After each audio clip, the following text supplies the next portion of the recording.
오늘은 역사관에 대해 알아보겠습니다. 오늘 공부는 역사학자가 중심이 아니라 역사관이 중심임을 끝까지 신경 쓰면서 따라와야 합니다. 역사는 수능 국어와 영어에서 가장 흔히 다루는 테마 중 하나입니다. 문제는 우리가 역사에 대해 수없이 공부를 한다 해도 여전히 우리가 듣도 보도 못한 듣보잡 역사학자들이 출연한다는 것이죠. 존재하는 모든 역사학자를 공부할 게 아니라면 우리는 역사학자가 아니라 역사관을 공부해야 합니다. 역사학자가 아무리 많아도 역사관은 크게 두 가지로 나누어지기 때문이지요. 역사적 사실을 객관적으로 기술하느냐, 주관적으로 해석하느냐, 이 두 가지 범주에 대부분의 역사학자들이 포함됩니다. 먼저 역사관의 사전적 정의를 보겠습니다. 역사관은 역사가의 역사에 대한 인식이다. 역사적 고찰을 할 때 일반적 이념을 말한다.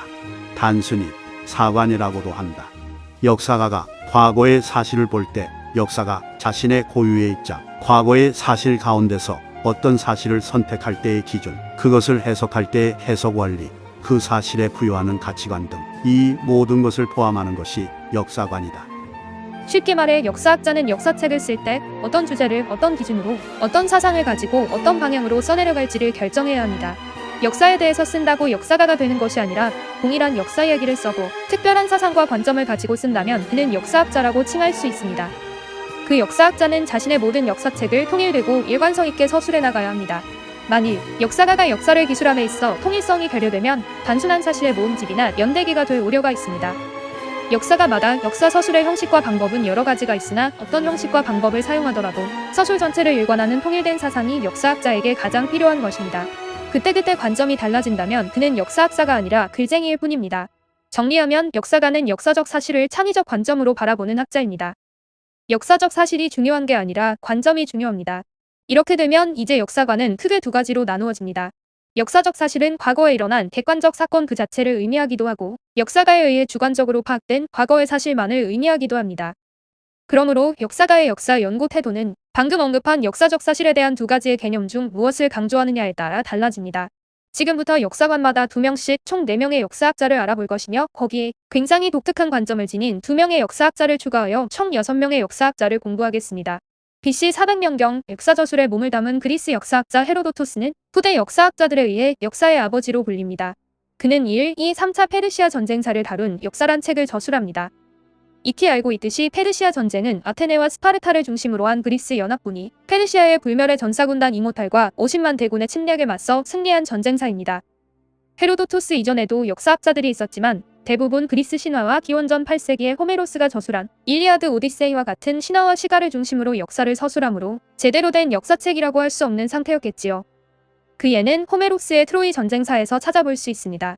신과 영웅과 인간이 한데 얽혀 요상하고 괴상하고 이상야릇한 전쟁이 되어버린 트로이 전쟁은 단지 신화로 여겨졌지만 슐리만에 의해 유적이 발굴되면서 실제 사건이었던 것이 밝혀집니다. 하지만 이전 역사학자들이 트로이 전쟁을 허구로 여길 수밖에 없었던 이유는 무엇이었을까요? 트로이 전쟁을 기록한 호메로스의 일리아드 오디세이가 신화와 시가가 한데 섞인 신빙성 있는 객관적 자료로 여겨지기 어려웠기 때문이지요.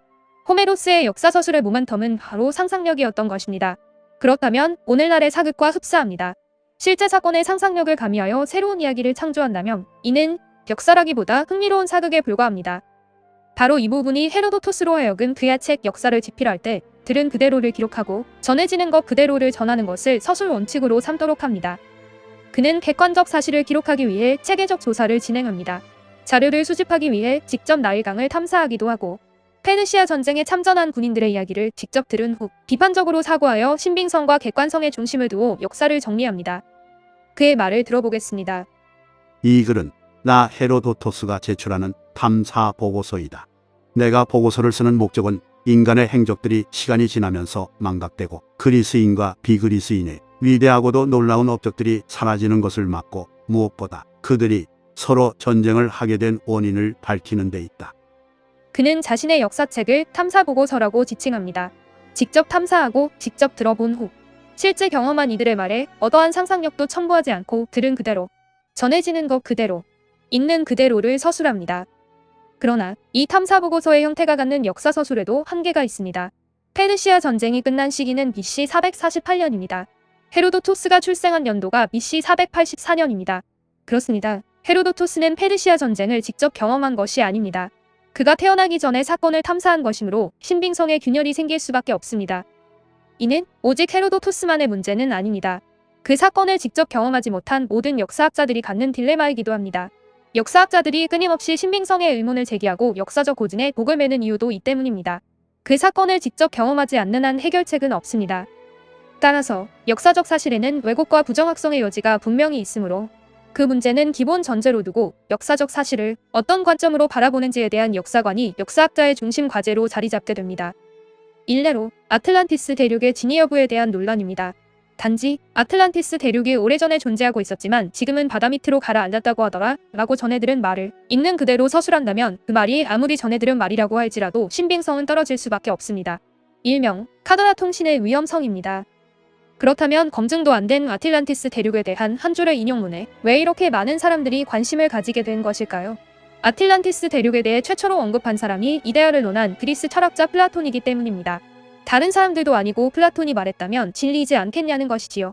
상당히 위험한 발상입니다. 따라서 아틀란티스 대륙은 플라톤이 언급한 이데아계의 원형을 보여주는 토마스 무어의 유토피아와 같은 이상적 국가에 대한 하나의 비유가 아닌가 하는 것이 많은 역사학자들의 추론입니다. 아무튼 헤로도토스는 그리스인 최초로 과거의 사실을 신화와 시가가 아닌 실증적 학문의 대상으로 삼아 역사저술에 경험주의와 실증주의를 도입한 최초의 역사학자가 됩니다. 그러한 이유로 우리는 그를 역사의 아버지라고 부릅니다. 헤로도토스와 비슷한 역사관을 가진 근대 역사학자가 있습니다. 근대 역사의 아버지라고 불리는 레오폴트 폰 람케입니다. B.S. 아이겐틀리시 게베센. 그의 역사관을 완벽히 알려주는 이 문장은 있는 그대로 그 자체로 라는 뜻의 독일어입니다. 이 한마디로 람케의 역사관은 끝난 것이나 다름없습니다. 원래의 역사적 자료에 충실하면서 사료를 어떠한 편견이나 선입견에 사로잡히지 않고 끝까지 객관적으로 저술하겠다는 집념이 느껴집니다. 그는 엄격한 사료 비판과 사료에 충실한 상태에서 있는 그대로의 서술을 강조하였고 역사가는 그 사실을 알리는 역할만 해야 한다고 주장합니다. 이때의 비판은 비판적 사고를 의미합니다. 신빙성에 대한 철저한 고증을 말하는 것이죠. 그가 이러한 객관주의로 역사학의 독자적인 연구 시야를 개척하여 근대 사학을 확립시켰기에 우리는 그를 근대 역사학의 아버지로 부르는 것입니다. 람케에 대해 좀 더 자세히 알아보아야겠습니다. 역사는 가위와 풀의 역사이다. 람케는 역사를 가위와 풀의 역사라고 말합니다. 역사적 사실을 그대로 오려서 그대로 붙이는 일명 복붙 개념으로 이해하면 되겠습니다. 가위와 풀 이외에 펜으로 수정하거나 교정하는, 즉 자신의 관점을 첨가시킬 여지는 없어 보입니다.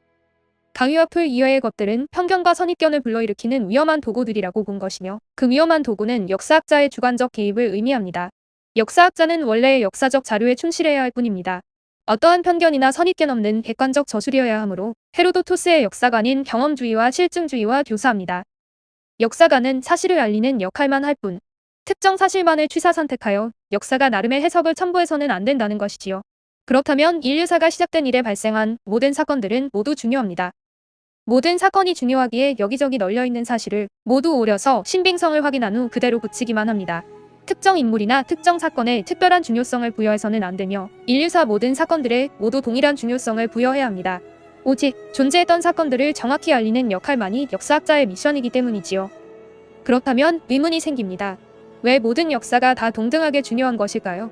시저의 역사와 시저와 동시대를 살았던 한 시민의 역사가 왜 동등하게 중요한 것일까요? 람케의 말을 들어보겠습니다. 모든 역사는 신으로 연결된다. 모든 인류는 신 앞에서 보편적 가치를 갖습니다.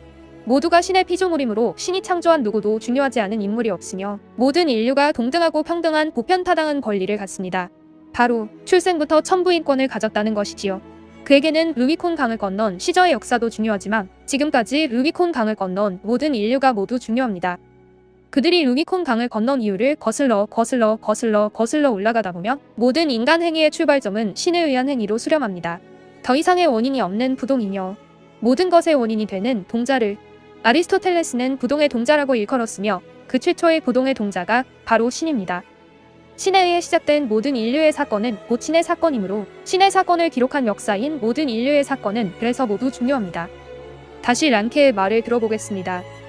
역사적 사실이 스스로 말하게 하는 게 역사가의 임무이다. 역사적 사실은 인간에 의해 감히 선택되고 해석되는 것이 아니라 우리는 오직 역사적 사실을 온전히 기술할 뿐 역사 스스로 진실을 말하게 하는 것이 역사가의 임무입니다. 하지만 이 역사관에는 결정적 단점이 있습니다. 아무리 선택적으로 하나의 역사를 선택하여 서술한다 해도 이러한 서술 방식은 너무도 내용이 방대해집니다. 일례로 랑케와 비슷한 역사관을 가진 중국의 역사학자로 사마천이 있습니다. 사마천이 쓴 책이 사기의 인형. 사마천은 사기에서 초점을 사실 기록에 두고 주관적 해석이나 평가를 최소화합니다. 이렇게 만들어진 사기는 총 130편에 달하며 52만 6,500자 분량의 방대한 저작이 되었고 6권짜리 한국어 요약판은 본문만 3,600여 쪽에 이릅니다. 인류 역사에서 혼자 힘으로 그런 작업을 해낸 역사가는 오로지 사마천뿐입니다. 이는 사마천의 대단한 업적을 말해주기도 하지만 또한 오직 사실만을 기록할 경우 단 한 명의 위인만을 기록하더라도 읽을 엄두도 나지 않을 만큼의 엄청난 양의 자료가 만들어집니다. 이러한 서술 방식의 문제로 인해 선택과 해석이라는 새로운 역사관이 도래합니다. 이제 우리가 만날 역사학자는 영화 변호인으로 인해 우리에게 널리 알려진 영국의 역사학자 E.H. 카입니다. E.H. 카의 역사란 무엇인가라는 이 책은 공산주의자이자 역사가인 E.H. 카가 저술한 책으로 일반 학생, 노동자들에게 공산주의 혁명과 체제를 타당시하는 역사관과 그 사고방식을 포식해야 할 위험성이 있는 불온책자입니다. 따라서 본서를 소장 학습하는 사람은 공산주의 이론학습에 관심이 있다는 판단을 가능케 합니다. 증인이 속한 감정기관에서 감정한 사항 맞습니까? 맞습니다. 이상입니다. 변호인 측 반드시 문하세요. 연구소 사무실이 어딥니까? 증인, 위에서 이거는 빨갱이 책이다 이러면 책도 안 읽어보고 감정서 쓰는 거 아닙니까? 지금 변호인은 추측에 의한 단정을 내리고 있습니다. 내가 제대로 했으면 이러지도 않지요. 증인은 여 보고서에 E.H. 카가 소련에서 오랫동안 산 공산주의자라고 써놨는데 맞지요? 예, 조사해 보니까 소련에서 오래 확실합니까? 소련 빨갱이? 확실합니다. 아니면 내 성을 갈겠습니다. 뭐 성까지 갈 필요는 없고요. 맞습니다. 소련에서 살기는 살았습니다. 그런데 뭐로 와? 소련 사람도 알면서 소련에서 살았는가? 그게 중요합니다. E.H. 카는 6.25 때 우리를 위해 참전한 우방 영국의 외교관이었습니다. 소련에는 영국 대사로 파견나갔던 겁니다. 지금 변호인의 주장에 아무런 근거가 없습니다. 변호인, 사실입증 증거 있습니까? 이 문서는 영국 대사관에서 보내온 전무입니다. 에드워드 칸은 런던에서 태어났으며 캠브리지 대학을 졸업한 영국인으로 영국을 위해 헌신한 외교관이며 존경받는 역사학자이다. 역사란 무엇인가라는 책이 공산주의 사상을 옹호하는 책이 아님을 밝힌다. 아울러 역사란 무엇인가가 한국 독자들에게 많이 읽혀지길 바란다. 영국 외교부. 이 학생들 빨갱이 만들라고 인자는 6.25 때 참전한 영국 외교부도 빨갱이라고 우길 겁니까?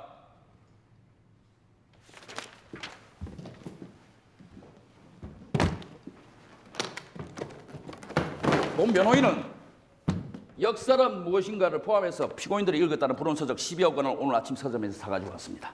시중에서 아무나 살 수 있는 이 책들은 서울대에서 권장도서로 추천도 했습니다. 이 책들이 불온서적이면은 대한민국 최고 대학이라 하는데도 불온단체라 이 얘기입니까? 판사님, 검사님, 그 불온단체 출신이신데 이거 어찌 된 겁니까? 우리가 꼭 알아야 할 가장 중요한 역사학자이며 그의 저서 역사란 무엇인가는 토브문고의 3권이 수록되어 있습니다. 먼저 그의 말을 들어보겠습니다. 역사는 과거와 현재의 끊임없는 대화이다. 역사적 사실은 역사학자의 주관에 의해 결정됩니다. 랑케가 역사는 가위와 풀의 역사라고 한 반면 칸은 역사는 과거와 현재의 끊임없는 대화라고 말합니다. 이 말은 상당히 중요한 의미를 내포하고 있으므로 꼭 의미를 이해해야 합니다. 박근혜 전 대통령은 2015년 광복절 경축사에서 광복 70주년 건국 67주년을 맞는 역사적인 날이라고 합니다. 문재인 대통령은 2019년 광복절 경축사에서 대한민국 건국 100주년이 되는 뜻깊은 해라며 대한민국 건국 100년을 되돌아보며 앞으로 100년을 준비해 나가겠다고 합니다. 6년이 지났는데 건국일은 37년이 지났습니다. 어떻게 된 것일까요? 건국 67주년이라는 표현은 1948년을 정부 수립일로 보았기 때문이며 건국 100주년은 1919년을 정부 수립일로 보았기 때문입니다. 결국 임시정부를 인정하느냐의 관점에 따라 건국일이 달라집니다. 역사관의 차이입니다. E.H. 카가 역사는 과거와 현재의 끊임없는 대화라고 말한 것도 바로 이런 의미입니다. 과거의 사실은 변치 않지만 현대를 사는 우리는 현대의 시대정신을 가지고 있으며 그 시대정신에 맞게 과거를 선택하여 재해석한다는 것이지요. 그는 역사를 과거의 사실과 역사적 사실로 구분합니다. 과거의 사실은 일반 시민의 역사로 중요하지 않은 역사이며 역사적 사실은 시저의 역사로 중요한 역사입니다. 좀 전에 언급했던 루이콘 강의 예를 다시 들어보겠습니다. 인류사 전체에서 루이콘 강을 건넜던 수많은 인류 중 시저가 루이콘 강을 건넜던 역사만을 중요한 역사로 본 것입니다. 그에게 역사는 단지 객관적 사실을 기술하는 것이 아니라 역사학자가 선택하여 해석하는 것이 진정한 역사인 것입니다. 방대한 역사 중 역사가가 중요하다고 생각하는 사실을 선택하여 그 역사학자의 시대정신이 반영된 주관적 해석만이 역사를 대하는 진정한 태도라고 본 것이지요. 모든 역사가 중요한 것이 아니라 역사학자가 생각하기에 의미 있는 역사가 중요한 역사입니다. 역사적 사실은 스스로 말하는 게 아니라 역사가가 말을 걸 때만 말한다. 이 말의 의미를 충분히 이해하였으리라 믿습니다. 역사 서술의 주도권은 객관적인 역사적 사실이 아니라 역사자의 주관적 해석이어야 함을 의미합니다. 그의 말을 다시 들어보겠습니다. 역사를 연구하기 전에 역사가를 연구하라. 이것은 난해한 이야기가 아니다. 이것은 이미 똑똑한 대학생들도 하는 일이다. 역사책을 읽을 때는 역사가의 머릿속 소리에 귀를 기울여라. 만약 아무것도 감지할 수 없다면 당신이 귀모거리이거나 역사가 쪽이 바보일 것이다. 너무도 유명한 이 문장에 그의 역사관이 드러납니다. 역사 연구의 중심은 역사학자입니다. 역사학자라면 자신만의 일관성 있는 주관과 사상이 있을 것이며 시대 정신을 반영하여 새로운 관점으로 역사를 바라볼 것입니다. 그 역사학자의 머릿속 소리를 귀 기울이면 그의 사상이 드러날 것이며 그 사상에 근거하여 그는 사료를 취사 선택하여 주관적 해석을 가미시킵니다. 그의 머릿속에서 아무것도 들리지 않는다면 우리가 아직 그의 사상을 이해하지 못하였거나 그가 역사학자가 아니라 깡통이기 때문입니다. 주관이 없는 역사학자는 일관성이 없으며 그에게 배울 것은 아무것도 없습니다. 그때그때 창의성을 가미하여 허구 이야기를 추가한다면 그가 바로 판타지 사극 작가입니다. 이에 H카와 비슷한 관점을 지닌 역사학자로 드로이젠이 있습니다. 그의 말을 들어보겠습니다. 역사는 단순히 과거 사건들의 집합이 아니다. 드로이젠 또한 역사적 사실은 역사가의 주관적 인식에 의해 구성된 사실이라고 합니다. 따라서 사료의 객관적 고증은 과거에 대한 부분적이고 불확실한 설명일 뿐, 진정한 역사가의 임무는 과거 사건들을 이해하고 주관적으로 해석하여 하나의 지식 형태로 구성하는 것이라고 합니다. 여기서 우리가 가진 가려운 부분을 드로이젠이 시원하게 긁어줍니다. 이에 H카의 역사관에서 한 가지 의문스러운 점이 있을 것입니다. 당신의 머릿속에서 아무런 의문점도 들리지 않는다면 당신은 깡통입니다. 무언가 의심스러운 부분이 있었다면 그 부분을 최초의 원장님이 역사란 무엇인가를 읽을 때 동일하게 느꼈던 부분입니다. 바로 주관적 해석의 봉의와 정도입니다. 우리는 이미 주관적 해석으로 인한 편향과 편견, 성급한 일반화의 오류 등을 공부해왔습니다. 주관적 해석이 자칫 대재앙을 불러올 수도 있음을 지금도 목도하고 있습니다. 드로이젠이 언급한 부분도 바로 이 부분입니다. 그는 주관적 해석을 이렇게 정의합니다. 역사학자의 주관적 인식은 역사가가 임의로 과거의 사실을 이해하고 해석한다는 의미가 아니다. 역사가가 과거의 사실들 가운데 일부를 역사적 사실로 인식하는 과정에서 역사가의 주관이 개입하기 이전에 결정적으로 작용하는 범주로서의 역사에 근거를 두어야 한다. 범주로서의 역사가 역사가의 역사 인식을 선언적으로 규정한다. 참 어려운 말입니다. 쉽게 말하면 역사가가 주관을 개입하기 이전 지켜야 할 조건이 있다는 것입니다. 드로이젠은 역사가의 주관이 개입하기 전 결정적으로 작용하는 범주로서의 역사가 있다고 합니다. 그런데 그 역사 인식의 범주를 형성하는 것은 일륜적 세계라고 합니다. 일륜적 세계는 헤겔이 사용한 용어로 요약하면 바로 양심을 의미합니다. 헤겔의 말을 들어보겠습니다. 인류는 자연계가 아니라 풍속, 습관, 언어, 사물에 대한 사고방식 등을 유대로 하여 성립하는 일륜적 세계에 살고 있으며 이는 우리인 나인 우리를 말한다. 인간은 태초부터 주어진 자연의 세계보다는 인간의 의지와 행위에 의해 만들어진 일륜적 세계에 살고 있습니다. 따라서 역사는 이와 같은 일륜적 세계 속에서 일어나며 또한 그것과의 연관 속에서만 파악될 수 있으므로 타인과 나의 상호 이해관계를 바탕을 두지 않으면 여러 규범이나 법칙들은 무의미해집니다. 절대적 나인 나가 아니라 우리인 나이며 나인 우리 안에서 양심에 따라 살아야 하는 것이지요. 역사가가 주관적으로 과거의 사실을 이해하고 해석할 수 있다고 해서 임으로 자신의 주관을 함부로 사용해서는 안 된다는 것입니다. 우리가 한 사람을 믿는다고 할 때 우리는 그 사람에 대한 사랑으로 믿는 것이며 다른 사람을 자신의 모습으로 이해할 때 타인을 참되게 아는 것처럼 드로이젠 역시 타인을 이해하기 위해서는 자신이 곧 타인이 되어야 한다는 해석을 중심으로 역사학자 자신의 양심을 걸고 역사를 해석하길 강조합니다. 다시 말해 이념과 편견에 얽매이지 않고 철저한 고증과 양심을 바탕으로 역사를 주관적으로 해석할 것을 강조합니다.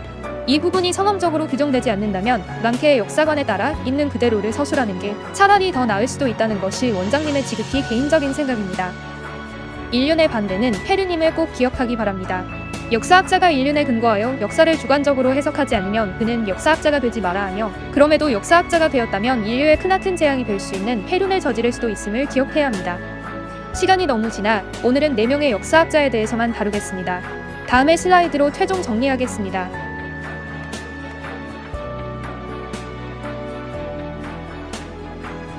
꼭 숙지하여 향후 처음 접하는 역사학자가 출제되더라도 오늘 배운 원칙을 꼭 지켜 해석하기 바랍니다. 수고하셨습니다.